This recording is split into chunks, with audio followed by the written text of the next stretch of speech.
The United States is sending their vice president to Africa in an attempt to salvage Western relations with the continent, as America hopes to maintain Western influence over the various African nations while slowing down the influence of BRICS. Let's talk about what's happening, why Africa finds the entire world wanting to be their friends, and what this means for business in Africa. This trip from the vice president will include Ghana, Tanzania, and Zambia, and follows French President Macron's friendship tour of Africa a few weeks prior. This is clearly a preemptive measure, with the West trying to get ahead of President Putin, who plans to visit Africa to make a major push to align Africa with BRICS later this year. After the Ukraine war created a clear division between the West and Russia, the West realized that Africa aligning itself with BRICS nations would give Russia a major strategic advantage over the West. Thus, the US and France are extremely worried about losing influence with Africa, as China and Russia have made significant inroads in various African nations. If you spent time in Africa,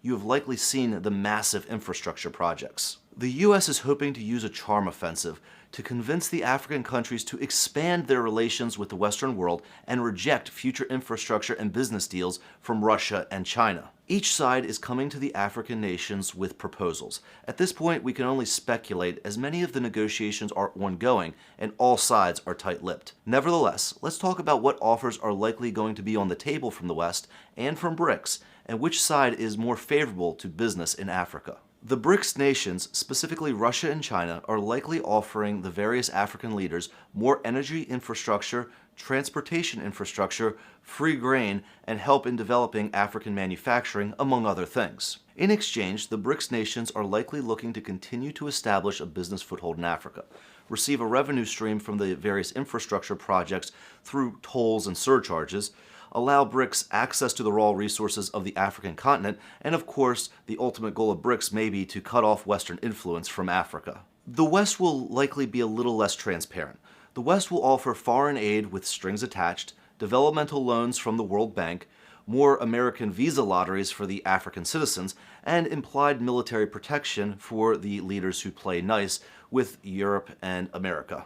In exchange, the U.S. will expect Africa to conform more with Western social norms, allow Western companies access to the African economies, and of course, limit future African involvement with the BRICS nations. This is fundamentally a continuation of the previous relationship the West had with Africa, though perhaps with a nicer tone. On the surface, the BRICS nations appear to be offering a much better deal for the African economies. The infrastructure and nuclear energy deals appear to be game changers without the typical political and social baggage the West pushes. From a business standpoint, it seems BRICS is the winning choice if you are an investor in Africa. But the devil is in the details, and we do not know whether the BRICS nations will maintain a neutral business relationship with Africa indefinitely, or whether they will attempt Western-style political intrigue if BRICS influence becomes more entrenched. Either way, it certainly must be an interesting time to be an African.